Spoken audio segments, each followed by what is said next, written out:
Hey everyone, Andy here from Andy's Astro. Welcome back to Melbourne, Australia. Beautiful day here in lockdown central. Yes, you guessed it, we're in lockdown number 6. This one's a long one. We've had 4 weeks already. Looks like we're in for another probably 7 or 8 at least. Plenty of time to fix up the telescope and make sure that everything's working well.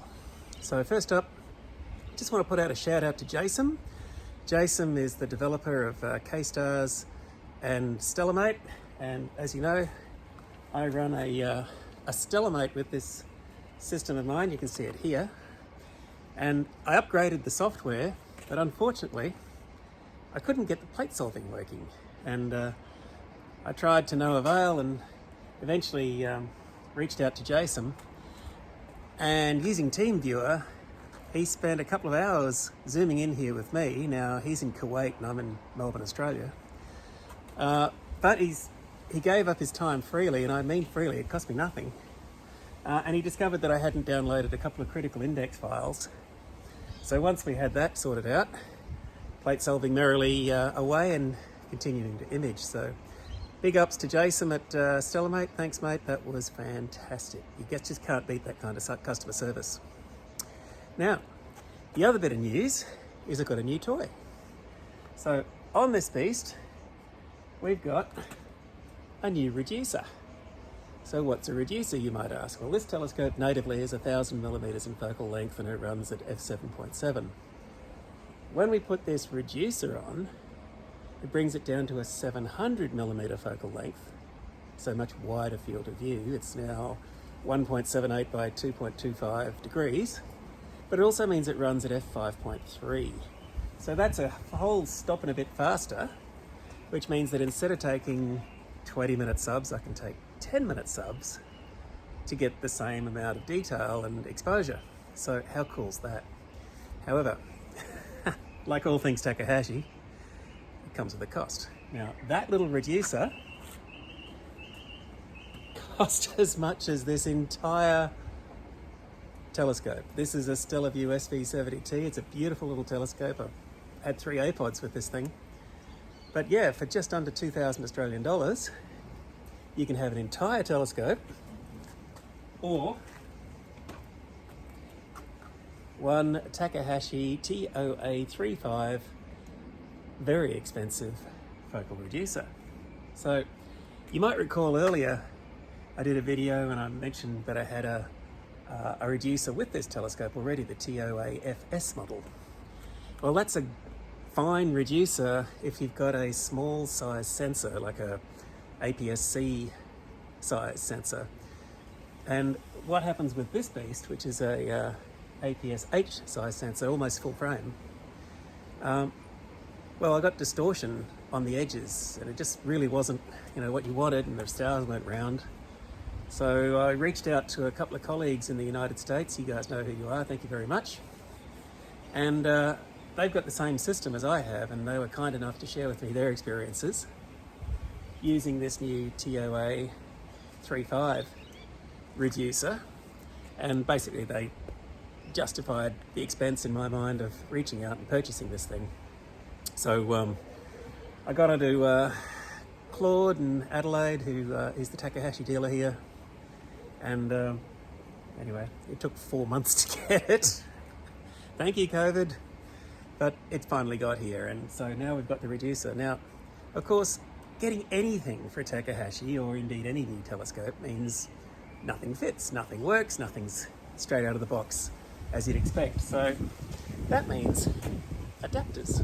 Now, luckily I've got a friend, Stefan, who's a fantastic guy, and he's got a brilliant lathe, and he's a telescope manufacturer. So he's kind enough to help me out, and he has done in the past, with some bits and pieces here. So just to put your background here, Stefan rates things as commercial quality, top commercial quality, and Stefan quality somewhere way above that.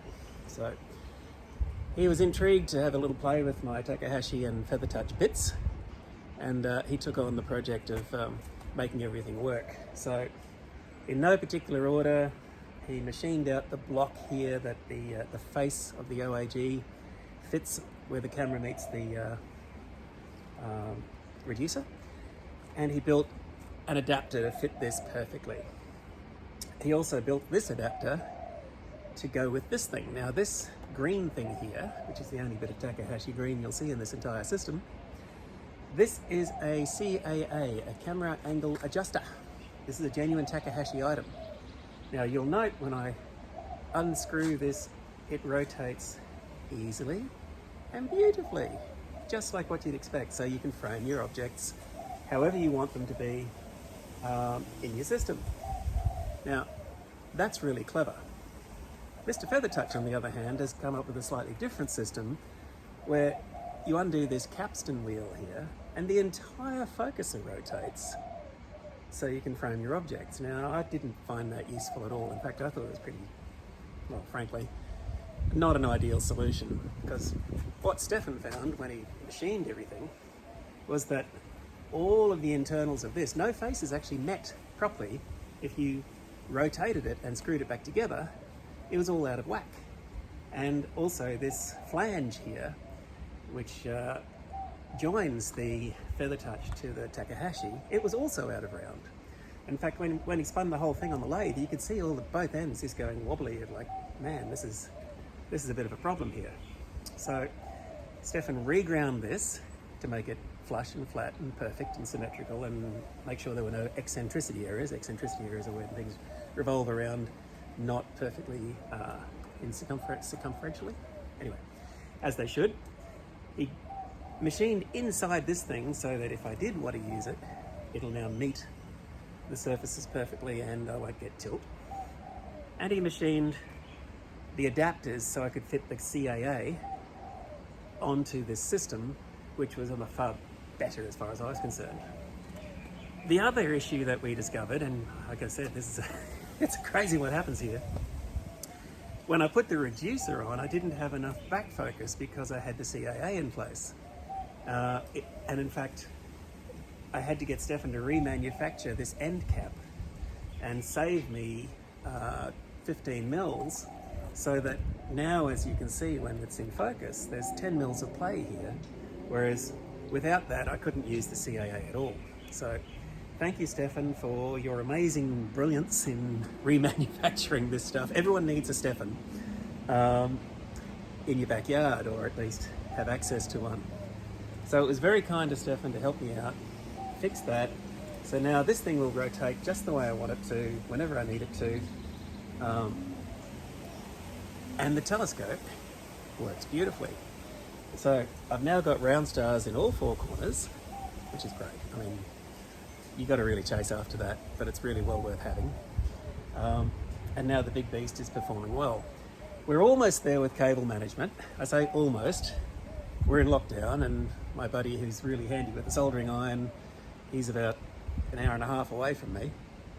So I've kind of cobbled this together and at least made it tidy, functional. It'll flip happily without any cable snags and drags. And well, it's just amazing what you can do with a few cable ties. I did actually see a post on one of the forums, I think it was Ice and Space, the Australian one, where a guy had learned how to make curly cables out of all of your cables, all your USB cables, power cables, everything. Very clever, and I may follow that up with the next video, because I think having any kind of slightly messy cabling's not ideal. In case you're wondering why these tags are hanging off there, it's so that I can actually easily undo these, because these are cable ties just tied backwards. Because as you can see, I'm here in the backyard, and in the backyard that means that I have no observatory, which means whenever it's raining I've got to pack all this stuff up. So obviously I need to be able to pack it up and put it back together easily whenever I have to do that. But I did an image last night with the new reducer. I did a test shot with it, so I'll post that in the comments, the link to it, and you can have a look for yourself. It's made a real difference. It means that finally I've got the telescope of my dreams, the one I thought I was buying. I originally purchased this thing a year ago before I encountered all the issues. But I'm really, really happy now that this thing's working. It's producing the wider field that I wanted to. It's just, I like seeing objects in space in context with the space around them. I don't want to sort of just zoom in and have the whole thing just, there it is. I want to make a bit more of an aesthetically interesting, scientifically valid image. Anyway, that's it from me, guys. Stay safe. Hope you're enduring lockdown if you're in lockdown as well as you can. If you're not in lockdown, fantastic. Get out there, see your friends, meet people, drink a few beers and, enjoy life. Anyway, that's it from me. Signing off. Cheers for watching. And don't forget to subscribe and follow Andy's Astro. Cheers, gang.